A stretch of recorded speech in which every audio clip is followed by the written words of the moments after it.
Semuanya, saya dari Divisi Keuangan akan menjelaskan pemaparan materi dari permintaan biaya operasional yang ada di head office. Nah, biaya operasional sendiri yaitu kan biaya-biaya yang dikeluarkan untuk operasional kegiatan dari operasional kantor. Misalnya contohnya untuk pembelian mesin uh, ketik, atau misalnya untuk pembelian kertas, atau melakukan fotokopi, atau pembelian bensin untuk pengiriman barang, itu merupakan biaya-biaya operasional yang dilakukan untuk kegiatan operasional kantor. Gitu. Nah, untuk pembiayaan yang dikeluarkan kita itu memiliki alurnya sendiri. Yang pertama, permintaan biaya. Kalian ketika mau melakukan permintaan biaya, kalian harus informasikan dulu kepada divisi keuangan. Misalnya permintaannya tuh kalian mau minta apa? Mau beli bensin kah? Mau minta buat renovasi kah? Itu kalian harus permintaan dulu ke divisi keuangan. Terus yang kedua, ada alurnya verifikasi dokumen. Sebenarnya untuk alur verifikasi dokumen ini lebih ke verifikasi. Kalian tuh permintaannya tuh untuk apa? Karena kita pun harus pencatatannya lebih enak. Misalnya contohnya permintaan bensin. Bensin untuk apa? Misalnya kayak gitu. Untuk kirim barang kah? Untuk kirim barangnya, kirim barang kemana? Kayak gitu. Jadi untuk permintaan itu harus jelas permintaannya untuk apa dan juga permintaannya untuk kemana. Jadi biar kita tuh pencatatannya lebih enak kayak gitu.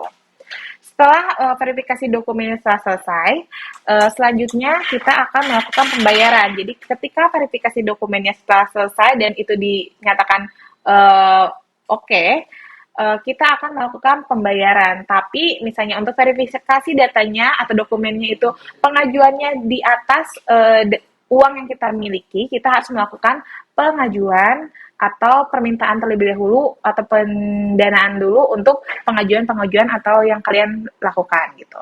Setelah verifikasi dokumen selesai, akan dilakukannya pembayaran gitu. Nah, pembayaran tersebut kita akan mengeluarkan pembayaran atau uang yang telah kita keluarkan dengan tanda terima uangnya gitu. Jadi ketika kalian dikasih uang 100.000, kita tuh akan ada kejelasannya untuk tanda terima uang yang telah kalian pegang gitu. Setelah kalian melakukan kunjungan atau biaya operasional yang dilakukan, otomatis buktinya itu akan kembali lagi ke kita karena kita butuh bukti yang sah. Bukti yang sahnya itu harus berbentuk cetakan atau misalnya contohnya bensin harus cetakan yang sah. Misalnya dari pembensin seperti itu. Misalnya bensin harus dari pembensin. Misalnya kalau misalnya ada yang melakukan pembelian lampu untuk pembetulan lampu di sini, nah itu tuh harus ada bondnya secara sah dan secara fisik. Nah kayak gitu. Selanjutnya, biaya-biaya apa saja sih yang bisa diklaim? Yang pertama itu transportasi. Transportasi itu misalnya contohnya untuk transportasi kiriman barang, untuk transportasi kunjungan ke rumah sakit, itu bisa dilakukan tapi harus kejelasannya, buktinya, dan juga tujuan ke sana mau untuk apa dan bagaimana gitu. Selanjutnya, untuk pemeliharaan kantor misalnya ada lampu yang rusak, kita harus beli lampu, misalnya ada printer yang rusak, kita harus betulin, itu bisa gitu. Terus juga operasional lainnya. Nah, di sini untuk transportasi, bensin kendaraan milik kantor diisi full tank. Misalnya contoh di pertama itu setiap isi full tank aja, biar nanti kita bisa ngelihat ritmenya dari pembelian bensin tersebut gitu. Tetapi setiap kalian melakukan kunjungan harus report kalian mau melakukan kunjungan kemana saja gitu, biar nanti kita lihat bensin tersebut dipakai kemana saja, jadi tidak ada yang dipakai di luar urusan pribadi kayak gitu.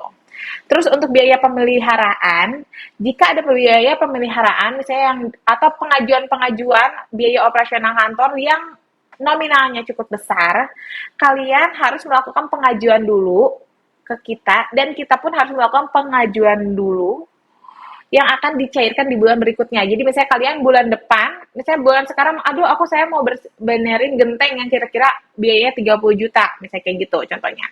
Karena kita limitnya di kas kecil kita ini tidak ada, jadi kita harus mengajukan dulu untuk ke bagian manajemen untuk pengajuan pembetulan genteng tersebut. Nah, biasanya pencairan dananya itu akan ada di bulan depan. Makanya diharapkan jika kalian ada rencana-rencana dengan biaya-biaya yang cukup besar, kalian bisa mengajukan terlebih dahulu di bulan sebelumnya biar nanti langsung ketika eksekusi berjalan itu bisa langsung pencairannya gitu. Tetapi opsional ketika pencairan itu besar dan itu urgent, kalian bisa langsung melakukan pengajuan dan kita akan langsung pengajuannya hari itu juga, tetapi mungkin akan ada proses untuk persetujuan dari pengajuan tersebut gitu. Yang selanjutnya, biaya yang berhubungan dengan kegiatan operasional perusahaan. Di luar itu kita tidak bisa mengklaim biaya-biaya tersebut di luar biaya operasional perusahaan kayak gitu. Di situ ada beberapa yang benar-benar kita tidak bisa klaim, mau itu di marketing ataupun di HO, ada beberapa biaya yang tidak bisa diklaim. Yang pertama itu rokok atau enggak miras atau enggak kegiatan-kegiatan pengeluaran yang bersifat pribadi. Misalnya contohnya karaoke, terus juga refleksi, itu kita tidak bisa mengklaim semua biaya-biaya tersebut gitu. Nah, terima kasih untuk semuanya. Itu dia pemaparan dari pengajuan biaya operasional yang ada di head office.